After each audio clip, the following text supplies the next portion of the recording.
Bom dia a todos. Bom dia a todos os integrantes da Comissão de Jurisprudência do Tribunal de Contas do Município do Rio de Janeiro.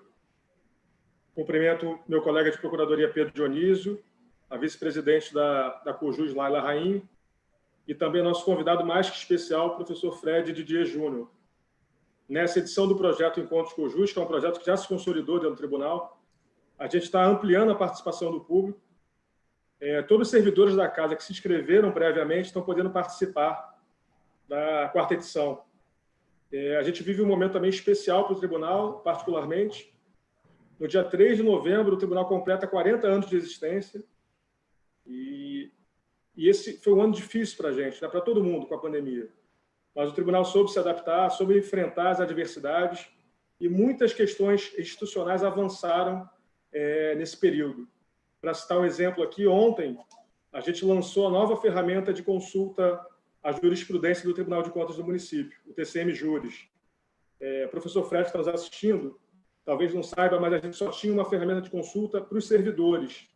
Agora a gente amplia qualquer pessoa, a gente franqueia acesso ao público externo. Então, qualquer pessoa que queira conhecer e ter acesso ao conteúdo das nossas decisões vai poder fazer através dessa ferramenta. Foi lançada ontem. Então, é um momento muito feliz para o tribunal, apesar de tudo. Professor Fred, eu fiz um convite já tem um tempinho, a gente conversou por telefone, professor na Bahia, eu aqui no Rio. Foi uma conversa muito profícua. Acho que a gente falou mais de futebol, né, Fred, do que de direito. De direito, acho que foram só uns 10 minutos. Futebol, uma meia hora. Sei lá, vou chutar aqui. Eu queria agradecer a sua presença aqui, por ter aceito o convite. É uma honra para essa comissão, uma honra para o tribunal recebê-lo no dia de hoje. Eu tive a oportunidade, em 2019, antes da pandemia ainda, de assistir uma palestra sua no Tribunal de Contas do Estado. Você fez a convite da Mariana Montebello, da conselheira, presidente do tribunal. E fiquei muito impressionado. Eu conheço a sua obra, eu já fui seu aluno em cursos, mas eu fiquei impressionado com a aplicação que você fez, a transposição que você fez, melhor dizendo, a aplicação das normas processuais no universo do controle, na atuação dos tribunais de contas. Então, quando a gente conversou e você sugeriu, eu acatei na hora, porque assim, é um tema super rico e tem tudo a ver com o dia a dia do nosso tribunal. Então, sem mais delongas, eu vou passar a palavra aqui para o meu colega Pedro Dionísio, depois o professor Fred vai começar a sua explanação. Pedro, por favor. Obrigado, Bruno. Bom dia a todos. Bom dia, professor Fred Didier. Apenas para reiterar os agradecimentos aqui do Bruno, professor Fred, pela sua presença aqui no Encontro COJUS, dizer que é uma grande honra tê-los conosco. Você é uma referência acadêmica de várias gerações, da minha em particular. Minha geração, você formou uma geração de processualistas que estudam pelos seus livros, que, enfim, assistem suas palestras, aprendem pelos seus artigos. Bom, sem dúvida, teremos uma excelente exposição aqui sobre os desafios do processo nos tribunais de contas. Como o professor Fred Didier bem sabe, possui uma série de peculiaridades em relação ao processo judicial. Bom, sem mais delongas, eu passo a palavra ao professor Fred para iniciar a sua palestra.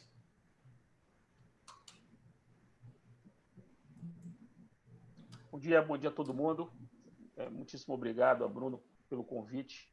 Tribunal de Contas do Município do Rio de Janeiro. Esse modo de estar no Rio de Janeiro é um modo que, nesse momento, né, de estar dessa forma no Rio de Janeiro, eu estou agora no Rio de Janeiro, é o que me cabe, é o que me restou para confortar meu coração. Eu que sou baiano, mas me considero um carioca também, adoro o Rio, sou flamenguista, como muitos sabem, tenho inúmeros amigos no Rio de Janeiro, e eu não posso ir para o Rio, veja que eu já não vou ao Rio desde março. Eu estive no Rio em março ainda. Desde março eu não vou ao Rio e acho que só vou ao Rio no ano que vem. Então, pelo menos, é uma forma de eu estar no Rio. E curioso que eu estarei no Rio hoje 2 vezes. Eu estou aqui com vocês e 2 horas eu volto ao Rio. Venho almoçar em casa, né? Eu venho almoço em casa e 2 horas volto ao Rio de Janeiro para conversar com a Emerge. O som está baixo? Agora ficou melhor assim? Melhorou o som? volto à tarde para conversar com o pessoal da Emerge, 2 horas. Então, é um grande prazer. Vamos conversar um pouco sobre a aplicação do CPC, ou de que modo o CPC pode contribuir com o processo dos tribunais de contas, especialmente do Tribunal de Contas do município. Eu vou apresentar a minha exposição em 5 partes. Eu divido em 5 partes. É uma forma de a gente examinar essas 5 aplicações, né, que eu destaquei para nós conversarmos. Depois a gente abre para as perguntas. O primeiro ponto que eu quero destacar diz respeito ao artigo 15 do CPC, porque ele é meio que a base que justifica tudo mais. O artigo 15 do CPC é aquele que diz que o Código de Processo se aplica ao processo trabalhista, se aplica ao processo eleitoral e se aplica ao processo administrativo. Então, esse é um dispositivo muito importante, né? Muito importante, porque a Lei de Processo Administrativo Federal é de 99. Então, já é uma lei mais antiga. Então, havia uma preocupação de as novidades, né, os aperfeiçoamentos feitos no processo civil pudessem ser expandidos para o processo administrativo, para aperfeiçoar o processo administrativo. Do mesmo modo que, em 99, quando saiu a Lei de Processo Administrativo Federal, a 9874, muita gente defendia que aperfeiçoamentos feitos ali pudessem ser aplicados ao processo civil, uma espécie de diálogo permanente entre essas 2 leis federais. Então, me parece, quer dizer, não há como negar que o processo civil se aplica ao processo administrativo. E, evidentemente, não haveria como negar que o processo civil se aplicaria ao processo administrativo do Tribunal de Contas, dos tribunais de contas. O próprio regimento de vocês, e Bruno me mandou esse artigo um pouco antes dessa palestra, acho que o artigo 270 do regimento de vocês já expressamente prevê essa aplicação subsidiária, né, supletiva, evidente, né? A aplicação naquilo que complemente, que possa aperfeiçoar o processo administrativo, isso me parece indiscutível. O que é curioso é que o governador do Rio de Janeiro, em 2016, entrou com um ADIM no Supremo Tribunal Federal, impugnando alguns artigos do CPC, e um dos artigos impugnados é o artigo 15, e impugnado no trecho relativo ao processo administrativo. E o governador do Rio alega que seria preciso dar uma interpretação conforme ao artigo 15, para dizer que o processo administrativo ali só poderia ser o processo administrativo federal, porque o processo administrativo estadual não poderia estar ali por violação ao princípio federativo. Quer dizer, caberia à lei estadual cuidar do processo administrativo estadual, e não lei federal. Veja, essa lógica, essa ADIM não foi julgada ainda, mas essa lógica valeria, por extensão, também ao âmbito dos tribunais de contas dos municípios. Valeria também para o Tribunal de Contas dos municípios. Ou seja, uma lei federal não poderia, por ela mesma, determinar a aplicação a outros entes federativos. Isso, não obstante o fato de que o próprio tribunal reconhece no seu regimento a aplicação do CPC, mas vamos falar aqui em termos de lei. Não me parece correta essa pretensão do governador do Estado do Rio. Leis federais sempre serviram como o ponto de partida para o processo brasileiro em todas as suas esferas federativas. É um ponto de partida. Os respectivos entes federativos podem complementar isso, podem disciplinar isso, podem avançar na regulamentação, mas o ponto de partida é federal. Inclusive, mais ou menos assim que se estabelece a relação entre legislação federal e legislação estadual quando houver uma concorrência entre elas. Então, não vejo razão para dizer, nem acho bom que se diga, que o CPC não pode se aplicar ao processo administrativo estadual, que depende de uma lei estadual para regular. Acho que as disposições, sobretudo as disposições que não colidam, sejam adequadas, podem sim. Enfim, o que é que eu quero dizer nesse primeiro dos 5 pontos que eu vou tratar? Que, evidentemente, o CPC pode se aplicar ao processo administrativo dos tribunais de contas. Tribunais de contas sejam do Estado, seja da União, seja dos municípios.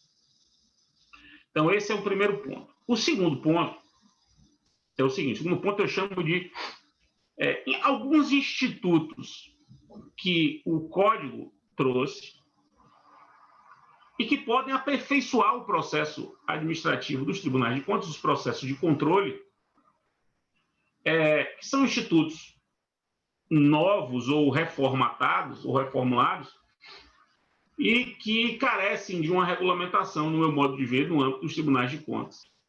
Eu vou dar 5 exemplos. 5 exemplos. O primeiro deles é a proibição de decisão surpresa, prevista no artigo 10 do CPC, que veda que as decisões judiciais possam basear-se em questão a respeito da qual não houve a possibilidade de contraditório. A parte não foi chamada a se manifestar sobre ela. Decisão a respeito da qual não houve a oportunidade de contraditório é decisão que é nula, por violação à proibição de decisão surpresa do artigo 10. Essa regra do artigo 10 é uma regra que vinha sendo reivindicada há muitos anos pela doutrina brasileira, há pelo menos 20 anos, né? Pelo menos no final dos anos 90, já dos anos 90, já se defendia que o princípio do contraditório impunha essa providência. Então, isso virou meio que um lugar comum no início dos anos 2000, e aí era inevitável que o Código viesse e colocasse logo no artigo 10 essa proibição de decisão surpresa. Ela é integralmente aplicável aos processos de controle. Aliás, e eu vou pegar esse gancho para falar do segundo exemplo, ele falaria 5 exemplos sobre esses institutos que aperfeiçoam. Se a gente for para a LINDB, vou dar um passo atrás aqui. Se a gente for para a LINDB pós-reforma de 2018, reforma feita pela Lei 13.655, a gente vai ver que a LINDB ela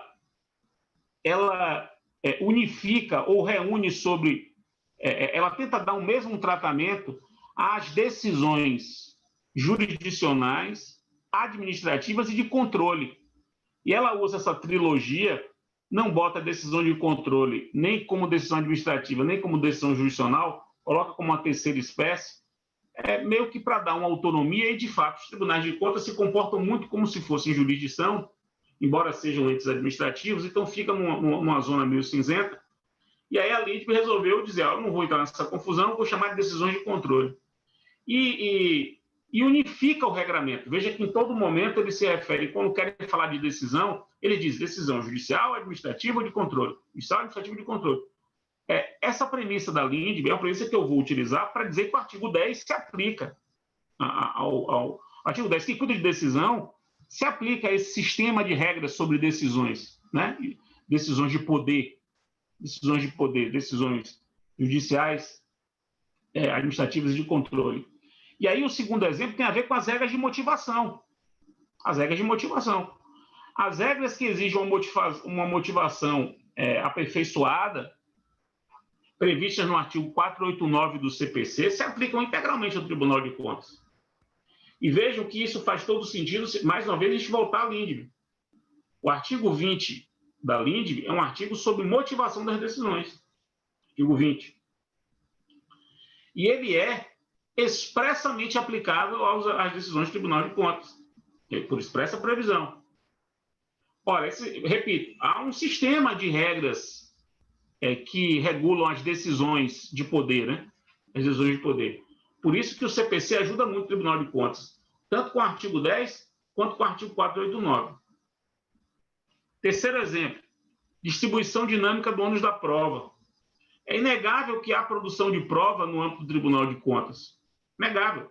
E é inegável que no âmbito do Tribunal de Contas possa haver uma situação de prova diabólica, que é aquela prova impossível de ser feita ou excessivamente difícil de ser feita.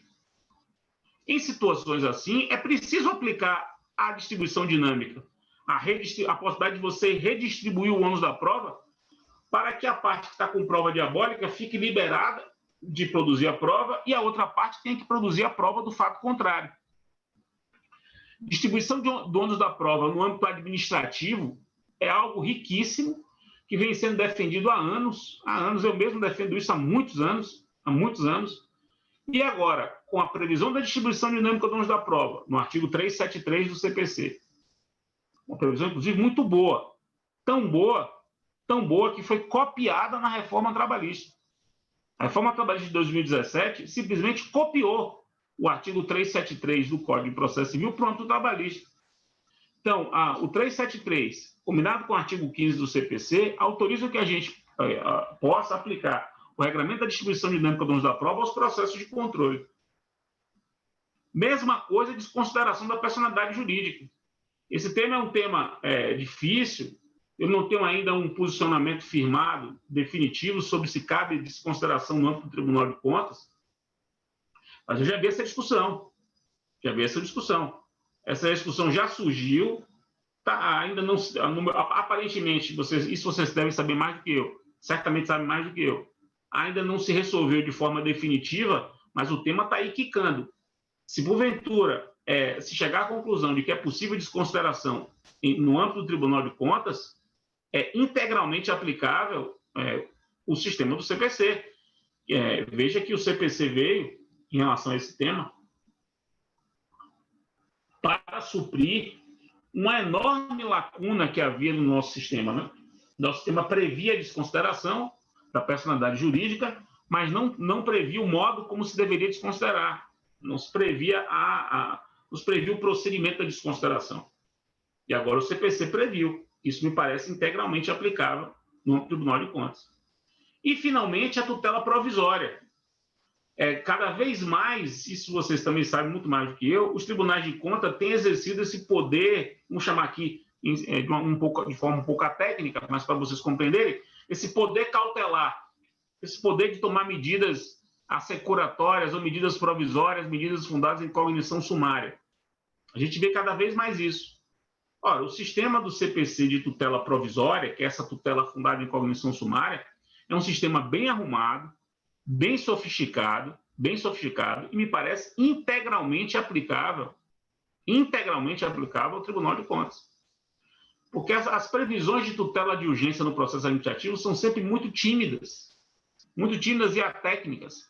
Falta um regulamento maior dos pressupostos, de todo o regime jurídico da tutela provisória. Me parece que ele pode ser integralmente aplicável, evidentemente, mutatis mutandis, aos processos de controle perante os tribunais de contas. Então, com isso, a gente termina a segunda parte da exposição. Que é uma espécie de coletânea,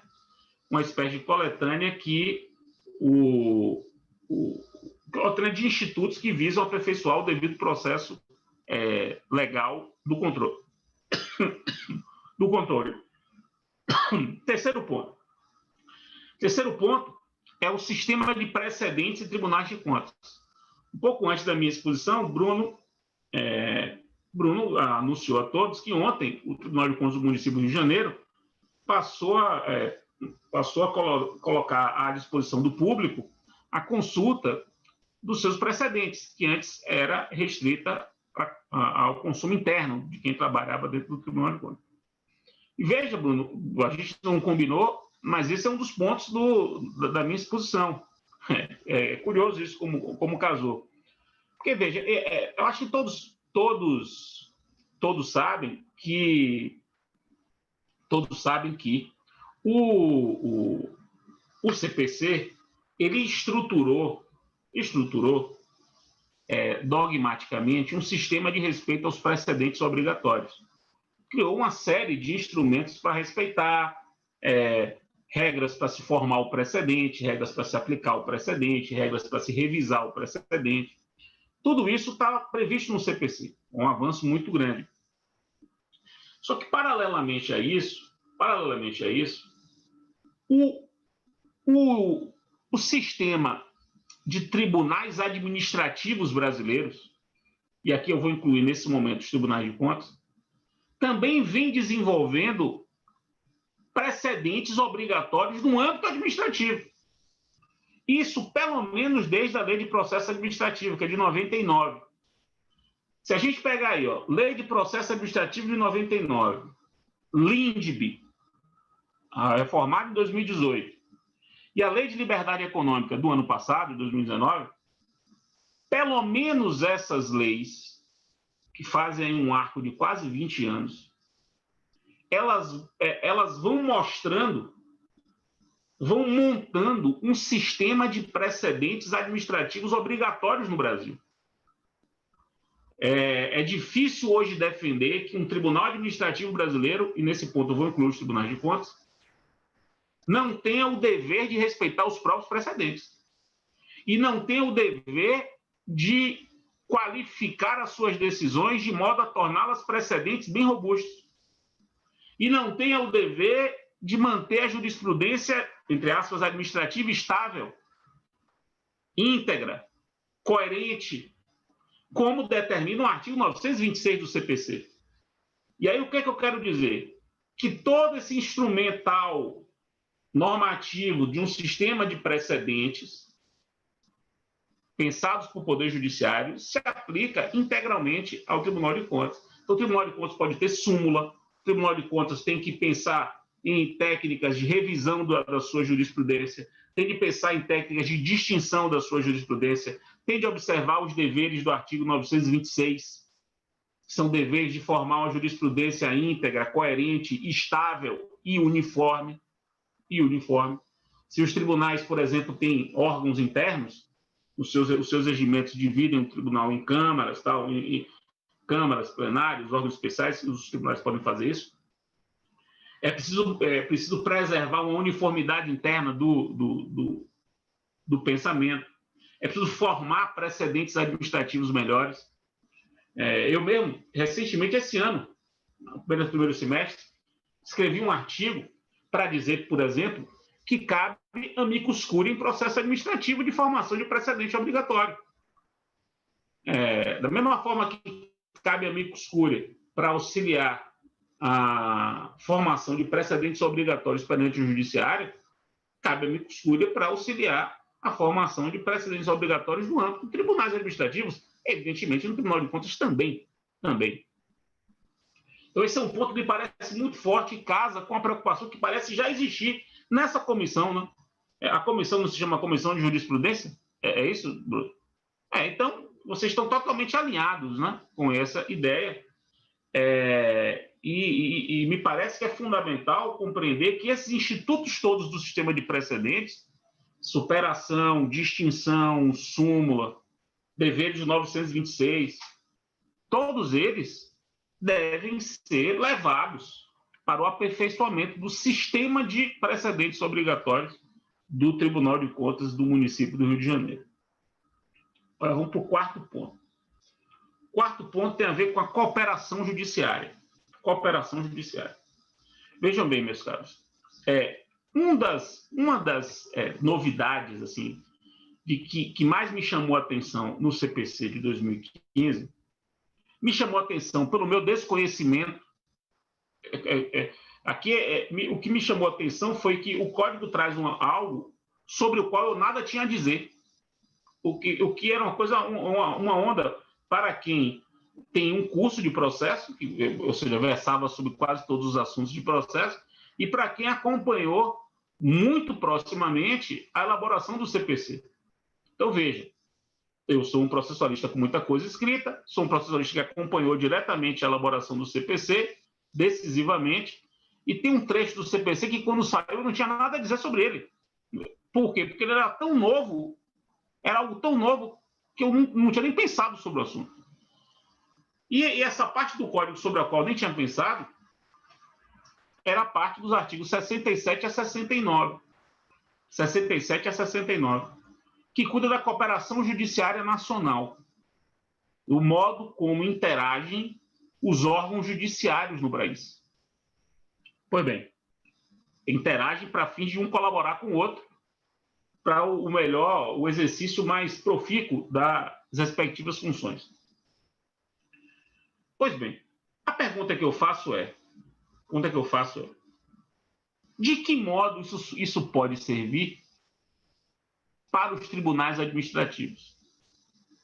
Porque, veja, a cooperação judiciária do artigo 67 e 69, ela é tão diferente que ela estabelece um dever de cooperação judiciária, ela permite cooperação judiciária por acordo, ou seja, órgãos judiciários podem montar as regras da cooperação, podem bolar as regras da cooperação por meio daquilo que se chama de atos concertados, previstos no artigo 69 do CPC. O ato concertado é um tipo de cooperação judiciária que a gente não conhecia. A gente foi educado para compreender cooperação judiciária por carta precatória, por carta rogatória, era assim, por carta de ordem. Quer dizer, a gente trabalhava a cooperação judiciária por cartas, ou seja, por pedido ou por delegação.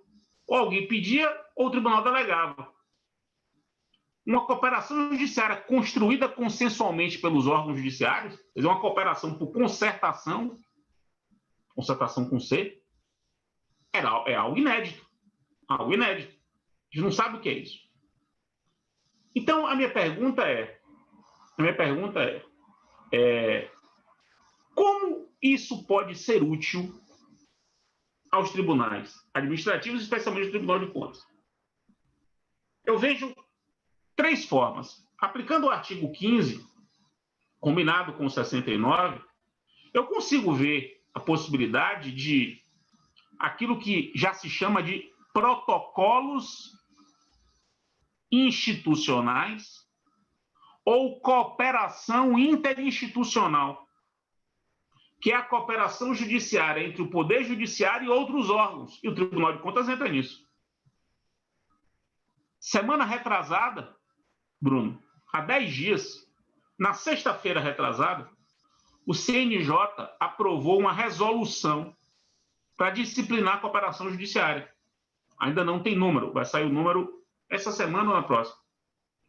E essa resolução do CNJ sobre cooperação judiciária tem um capítulo dedicado à cooperação interinstitucional, que é a possibilidade de protocolos entre o Poder Judiciário e outros tribunais, e outros órgãos, inclusive o Tribunal de Contas. Então, isso é o primeiro ponto. Então, imagine uma cooperação entre Tribunal de Contas e Poder Judiciário para, por exemplo, reorganizar a execução das decisões do Tribunal de Contas ou compartilhamento de informações para o aperfeiçoamento de ambas as funções. Só que eu vou além. Eu consigo imaginar a aplicação do artigo 15 para que os tribunais de contas façam cooperação com outros tribunais de contas. Então, seria vamos chamar de, entre aspas aqui, de cooperação judiciária entre tribunais de contas. Uma cooperação de controle, né? Uma cooperação de controle, uma cooperação entre os tribunais de controle. E também não vejo nenhum problema de uma cooperação entre os tribunais de contas e outras instituições, que não precisam ser tribunais de contas, com a advocacia pública, um protocolo, por exemplo, institucional entre o Tribunal de Contas do município do Rio de Janeiro e a Procuradoria do município do Rio de Janeiro, a advocacia pública do município do Rio de Janeiro. Então, é possível identificar, vale a pena identificar como essas instituições podem ajudar-se reciprocamente e ter a noção de que essa ajuda pode ser ajustada por um protocolo, por um convênio. Não vamos chamar de convênio, vamos chamar de protocolo. Por um protocolo, por aquilo que o Código chama de ato concertado, que disciplina as interações de cooperação judiciária entre as instituições. Então, isso me parece muito importante e muito útil. Muito útil. Quer dizer, Tribunal de Contas e Judiciário, entre tribunais de contas e Tribunal de Contas e outras instituições, como a advocacia pública. E, finalmente, o último ponto da minha exposição, para encerrar, é o seguinte. Negócios processuais e o Tribunal de Contas. Veja, os negócios processuais são, pelo menos no meu modo de ver, a maior mudança que o CPC de 2015 promoveu no direito processual brasileiro. A possibilidade de as partes fazerem ajustes, alterarem as regras dos seus processos por negócio, convencionarem a mudança das regras do seu respectivo processo, possibilidade essa que está no artigo 190 do CPC, no meu modo de ver, aquilo que mais impactou. É o que mais muda o modo de pensar. E não é por acaso que em 2018 a Procuradoria-Geral da Fazenda Nacional editou 2 portarias para regulamentar negócios processuais e execuções fiscais. Não é por acaso que, em 2019, a Lei de Liberdade Econômica expressamente consagra a categoria dos negócios processuais, expressamente prevendo a possibilidade desses negócios institucionais entre advocacia pública e poder judiciário. Está dito isso lá, na Lei de Liberdade Econômica. Não é por acaso que o pacote anticrime de dezembro de 2019, expressamente diz que a colaboração premiada é um negócio processual, e diz isso. Expressamente diz que em improbidade administrativa cabe acordo de não persecução cível. Expressamente diz que em improbidade administrativa cabe acordo para rever o prazo de defesa, revogando a proibição histórica de acordo no âmbito de improbidade e prevendo expressamente acordos processuais no âmbito de improbidade. Não é por acaso que em abril desse ano, na Lei de Transação Tributária, vem a Lei de Transação Tributária e expressamente prevê acordo de substituição de bem penhorado, que é um negócio processual. Os negócios processuais, eles viraram uma febre, até legislativa, conforme eu demonstrei. E eles são totalmente aplicáveis aos entes públicos. E veja que todos os exemplos que eu dei aqui são negócios processuais envolvendo entes públicos. Daí que surgem 2 dúvidas, 2 questões relacionadas ao Tribunal de Contas. Primeiro, é possível negócio processual no processo do Tribunal de Contas? As partes do processo do Tribunal de Contas podem, o Ministério Público do Tribunal de Contas e o investigado do Tribunal de Contas podem celebrar negócios processuais para o processo do Tribunal de Contas? Não vejo nenhum obstáculo em tese. Não há uma proibição em tese. A gente vai verificar caso a caso se o negócio é lícito ou não é lícito, mas não há proibição em tese. E vem o segundo ponto. De que maneira cabe ao Tribunal de Contas fiscalizar os negócios processuais celebrados pelos entes públicos? Que aí já é outra questão. Se os entes públicos podem celebrar negócios processuais, e vejam, eu falei vários exemplos aqui de regulamentação expressa de negócios processuais celebrados por entes públicos, qual o papel do Tribunal de Contas numa eventual fiscalização disso? Há um poder de controle sobre esses negócios processuais? Qual é o espaço para isso? Eu não sei responder essa pergunta, mas é uma dúvida que eu tenho. Então, quando a gente vai falar de negócios processuais e Tribunal de Contas, então são essas 2 questões. Primeiro, é possível negociar o processo do Tribunal de Contas? E aí eu não vejo problema. Em tese, a gente vai examinar caso a caso. E a segunda coisa é de que modo os tribunais de contas podem exercer ou devem exercer o seu poder de fiscalização, o poder de controle sobre negócios processuais celebrados pelo poder público. Percebe, meus caros, que são muitas as questões que se abrem, né, para a gente, das relações entre o CPC, e eu selecionei apenas algumas delas, embora muitas delas, para passar para vocês, fazendo esse panorama, né, esse mosaico aí com diversos pontos. Espero que essa minha exposição tenha sido útil para vocês. Muitíssimo obrigado. Agradeço aqui em nome de todos os servidores do Tribunal de Contas por ter cedido um pouco do seu tempo, passado para nós esse conhecimento valioso. E agora eu vou fazer algumas perguntas, sei que o nosso tempo é curto, vou ter que selecionar algumas.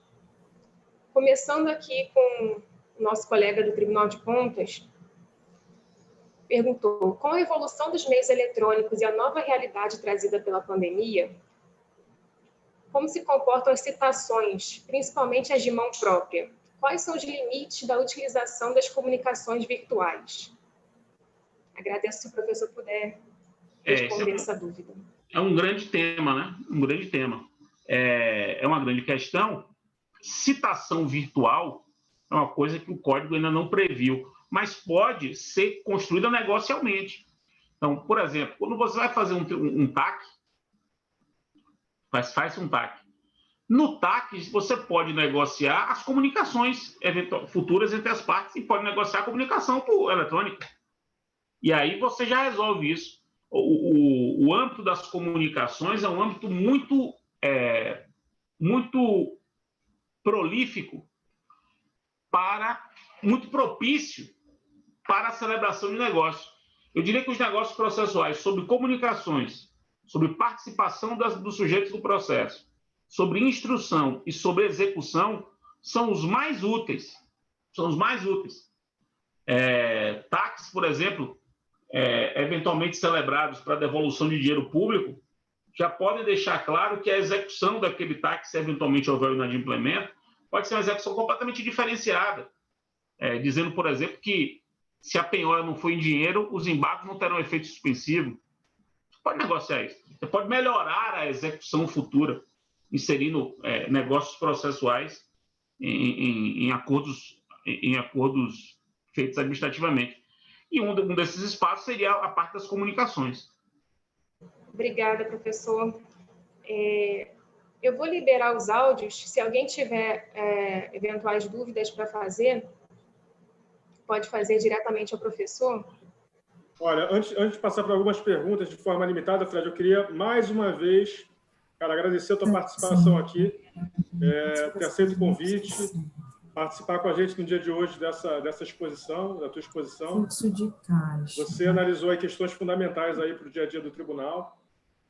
Esse espaço aqui nosso é muito importante justamente para isso, para a troca de informação, para a circulação de novas ideias, porque eu acho que é assim que as instituições se arejam, né? É assim que as instituições também se renovam, dessa interação permanente entre Tribunal de Contas com o Judiciário, entre o Judiciário com a Advocacia Pública, enfim, desses diálogos institucionais que as instituições, de fato, se aperfeiçoam. Então, eu queria agradecer o teu carinho, o teu gesto de ter participado aqui com a gente no dia de hoje desse encontro. Tá bem? Beleza. Vamos ver se alguém tem alguma pergunta. Zildete tem uma pergunta aqui. Como conciliar o processo administrativo e a formalidade do CPC em sua estrita formalidade? Veja, minha cara, o processo administrativo ele sempre foi menos formal. Ele sempre foi mais flexível. E o CPC ele é muito flexível. Ele não tem estrita formalidade. Ao contrário, o CPC de 2015 ele permite um processo muito flexível. Basta ver os negócios processuais, essa abertura imensa que o CPC dá aos negócios processuais. Só isso torna o processo civil brasileiro, se não bastasse outras coisas, muito flexível. Então, o diálogo é um diálogo muito permanente, muito permanente. O que a gente tem que se preocupar é garantir o contraditório, garantir o devido processo legal. Se você garante o devido processo legal, essa que é a grande meta. Você respeita as normas fundamentais, os ajustes processuais, esses não são preocupantes. Garantindo o contraditório, garantindo o direito de defesa, igualdade, juiz natural, essas coisas todas, o resto é beleza. Dizer, professor, que é uma honra para mim poder estar aqui vendo o teu rosto, por incrível que pareça, pela primeira vez, mas eu já dialoguei com o senhor por muitas vezes através das suas obras. Eu admiro muito o seu trabalho, estudo pelos teus livros. Obrigado. Então, primeiro, eu queria dizer que é uma satisfação para mim poder estar aqui e formular até essa pergunta para o senhor. Eu queria tocar num tema sobre a questão da jurisdição dos tribunais de contas. Quer dizer, eu sei, o senhor já escreveu, que o senhor entende que os tribunais de contas não teriam jurisdição. Mas eu queria que, se o senhor puder, explanar um pouquinho mais sobre isso e até fazer uma provocação. Porque, assim, os tribunais de contas têm diversos tipos de processo. Então, se você está no âmbito de uma fiscalização, por exemplo, e você determina que uma determinada obra pública foi feita com valor a mais, você pretende cobrar do gestor aquele valor, enfim, ou aplicar uma multa, eventualmente eu posso levar isso para o judiciário, e o judiciário pode rever aquela decisão. Ele vai entrar no mérito realmente e vai resolver com definitividade aquilo. Ou no processo, por exemplo, de apreciação da legalidade de aposentadorias e pensões. Eventualmente, o Tribunal de Contas pode ter um entendimento, o beneficiário vai lá no judiciário e pede para uma revisão. Nesse caso, até de toda forma, o tribunal faria um registro, mas a partir da legalidade que o tribunal apreciaria seria a partir da norma em concreto que seria estabelecida no judiciário. Mas quando a gente fala em processo de julgamento de contas, quer dizer, se aquela gestão naquele período teve as contas regulares com ressalva, etc., parece que o mérito dessa questão não cabe ao judiciário. Por mais que o gestor, que eventualmente tenha as contas julgadas irregulares pelo tribunal, vai ao judiciário reclamar, o máximo que o judiciário vai fazer é devolver e determinar um novo julgamento. E aí eu faço analogia, como poderia ocorrer com o julgamento, se não me engano, o teorista fala do tribunal marítimo, até com um processo de arbitragem. O juiz arbitral ele pode resolver uma questão, eventualmente, se isso chegar ao judiciário, o judiciário vai apreciar a legalidade do procedimento e, eventualmente, pode determinar que seja expedida uma nova sentença arbitral. Quando eu estou falando especificamente desses processos que julgam as contas dos gestores públicos, os tribunais de contas não fariam contato com a jurisdição? Veja, meu caro Igor, primeiro, obrigado pelas suas palavras. Sua pergunta é uma pergunta dificílima, né? E é algo sobre o qual eu venho pensando há muito. De fato, no meu curso, no curso que você leu, eu crio a categoria dos tribunais administrativos para distinguir dos tribunais jurisdicionais, e a distinção era uma só, né? A possibilidade de você controlar as decisões do tribunal administrativo fora do tribunal administrativo, fora do âmbito administrativo. É só essa distinção que eu apresento. Mas eu sei que isso é frágil. Se você me apertar muito aqui, se você tiver mais 2 perguntas, eu vou sucumbir. Porque não é só com o Tribunal de Contas, há outros tribunais administrativos, como o CAD. Você imagina, o CAD diz que há concentração econômica. O judiciário vai dizer que não há? Exato. É difícil isso. A CVM diz que houve lá um abuso lá no mercado de capitais. O judiciário vai dizer que não há esse abuso? Veja, isso é um limite, um limite muito tênue, sobretudo num tempo histórico em que cada vez mais se defende uma reverência do judiciário às decisões legislativas e às decisões administrativas, sobretudo quando a decisão administrativa é tomada em devido processo por um terceiro, embora seja um ente da administração, mas é um terceiro. O Tribunal de Contas é um terceiro em relação ao conflito. O Tribunal de Contas não tem um interesse no caso. E veja, meu caro Igor, que há estudos no Brasil recentes que avançam nesse ponto. Eu ainda não escrevi uma monografia, nem um artigo sobre o tema, e no âmbito do curso, eu não avancei no âmbito do curso. Porque o âmbito do curso tem uma função meio didática. Mas tem função didática, né? Mas eu concordo com você que o tema, que a tese é uma tese difícil de sustentar para todos os casos, e que, no limite, envolve discussão sobre competência. Quer dizer, o máximo que o judiciário vai fazer é uma competência de verificar o controle da validade das decisões, mas não o controle do mérito, exatamente como acontece na arbitragem. A gente tem essa disposição, né, no regimento interno aqui do Tribunal de Contas do município do Rio sobre a aplicação subsidiária das normas processuais, não é nem só do CPC, né, são das normas processuais em geral, no que couber, né, subsidiariamente no que couber. E às vezes a gente tem um problema em saber se o regimento interno do Tribunal de Contas do município não regulou uma determinada questão por um silêncio eloquente, porque não quis que a matéria fosse regulada, ou foi uma omissão e, por isso, é possível a aplicação subsidiária do CPC, enfim, da norma processual adequada, cabível ali. Um exemplo é embargos de declaração protelatória. A gente não tem uma regulação expressa no regimento interno aqui do Tribunal de Contas do município sobre embargos de declaração protelatórios, né? O que fazer diante disso, diante desse mecanismo aí, processual. E o CPC ele regula isso de forma detalhada, né? Diz, primeiro, a aplicação de multa por embargos protelatórios, segundo, a multa majorada, em terceiro lugar, não conhecimento dos embargos protelatórios. E a minha pergunta, como é possível a utilização supletiva, subsidiária desse dispositivo do novo CPC? Entendo que sim. Entendo que sim. Não vejo nenhum problema. E acho, Pedro, que, havendo o silêncio, você só não aplica o CPC se isso for inaplicável. Não tem previsão de agravo de instrumento no processo administrativo. Você não vai aplicar porque é inaplicável.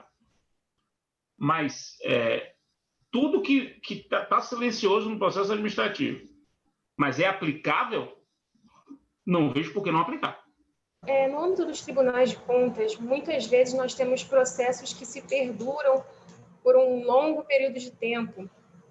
Eu queria que o professor comentasse um pouco sobre como esse tempo pode vir a prejudicar a ampla defesa e o contraditório no processo, se haveria alguma forma de conciliar esses princípios processuais com a necessidade de apuração, eventuais diligências, às vezes, dependendo das jurisdicionadas responderem alguns questionamentos, se haveria uma forma de conciliar isso no processo no âmbito dos tribunais de contas. Difícil, minha querida, responder, porque eu não tenho a minha experiência, minha vivência com o processo do Tribunal de Contas é nenhuma. Nunca advoguei no Tribunal de Contas. E como eu não tenho essa vivência, minha perspectiva do Tribunal de Contas é uma perspectiva externa, de alguém que sabe do que se trata, compreende o funcionamento, observa, mas nunca vivenciou. Eu não consigo ter repertório para pensar em como resolver um problema como esse. Me falta repertório aqui para poder lhe dizer, infelizmente. Eu lamento lhe frustrar. Agradeço. Então, vou terminando aqui, fechando a parte das perguntas. Mais uma vez, agradecer a sua participação aqui. Sem dúvida, a gente sai desse encontro aqui mais enriquecido de conhecimento, certamente, professor. Muito obrigado, tá? E bom dia aí. Bom dia a todos. Nada, meu caro. Um prazer estar aqui com vocês e vamos conversando. Tomara que da próxima vez a gente esteja presencialmente. Certamente. E com o Flamengo na liderança do Campeonato Brasileiro também. Não vai demorar, não. Semana que vem já vai estar isso. Já vai estar certo. Assim. Um abraço. Bom dia aí. Um abraço. Até mais. Tchau, tchau. Tchau, gente.